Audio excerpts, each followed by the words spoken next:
what you need to know before you buy an aesthetic device. Hi, I'm Dr. Kylie Melton, and welcome back to my channel, where I give you all the info I wish I had starting out as an injector.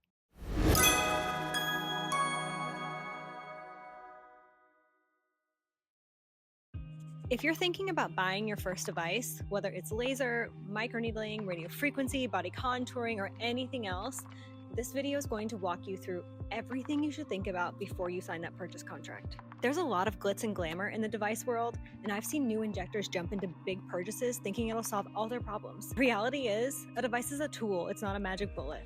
Let's break this down. Let's start with the obvious. Device reps are there to sell. That's their job. They'll tell you their machine has a high ROI, it practically books itself, and it'll take your practice to the next level. Some even promise leads or give you templated ads to run, but here's the part that's often left out. That ROI assumes you're already at capacity.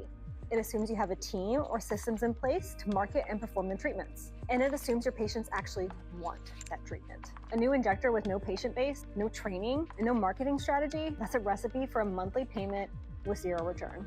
I've seen practices buy six-figure lasers and not break even after years. Others have had to close due to losses, not because the devices don't work, but because the business wasn't ready for it. The price tag is only the beginning. We need to think deeper and long-term. First, we have our upfront costs, the purchase price or the lease payments.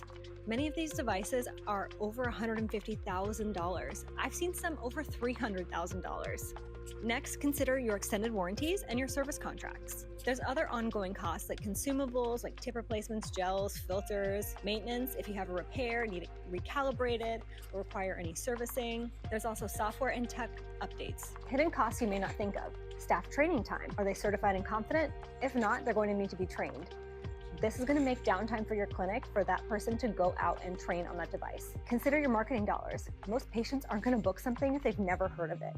So you'll need to educate them, consider running ads, and promote it as much as possible. And finally, your own time. If you're already juggling consults, injections, follow-ups, admin, do you really have the bandwidth and the brain space to take on an entirely new device, promote it, and learn it well? So when would it actually make sense to bring it on device? Here are some green flags. First, if you're consistently booked with core services like injectables, facials, peels, and your patients are asking for additional treatments. You've identified a gap in your offerings, and this device directly solves that problem for your patients. You have a solid plan to launch the device with education, email marketing, social content, and events, not just stick it on your service menu and hope for the best. You and your team are already trained and confident in using the device, or you're willing to go train and master it. You've calculated your break-even point. If you need 10 patients a month to cover your costs, do you already have those 10 lined up? Are they going to be consistent or just one-time purchases? And maybe most importantly, you're buying to enhance what's already working, not to fix something that isn't. So what should you check before you buy? Before you buy anything, go through this checklist. First, are you legally allowed to operate it? Different states have different rules. For example, some lasers must be operated by RNs or above. Others require physician oversight. Do your homework before buying. Does your medical director know and approve of this? This matters for scope and supervision. Does your medical director know how to help you if you run into any complications? This is also important. Are you insured for it? Don't assume your malpractice policy covers everything. You may need a separate rider or coverage for energy-based devices, radiofrequency, or laser-based treatments. Call your insurance agent before you sign a purchase agreement, not after. Do you already have the patient demand? If your patients aren't asking for the results that this device is going to deliver, it may not be the time yet, or you'll need to have a significant budget to build that awareness in your marketing plan.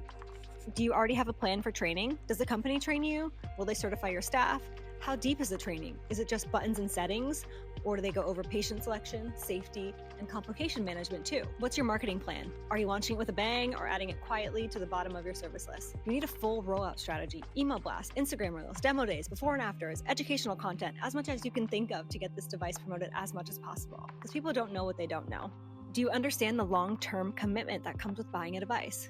This isn't a one-time purchase. Many machines need constant upkeep, parts replacement, or software updates. The costs add up, especially if you don't have the volume. Do you have clear pricing? You should already know how you'll price the service, what your margins are, and how many treatments per month you'll need to stay profitable. Not just cover costs, but be profitable. Devices can absolutely elevate your practice when they're introduced at the right time, but they should never be a panic purchase or a shortcut to grow your business. Because they're not shortcuts, they're commitments. If you're not fully booked with the services you already offer, if your brand isn't clear, or if your patient flow is inconsistent, focus there first. Build that first. If you found this helpful, subscribe to the channel where I break down real strategies for aesthetic injectors. Thanks for watching, and I'll see you in the next one.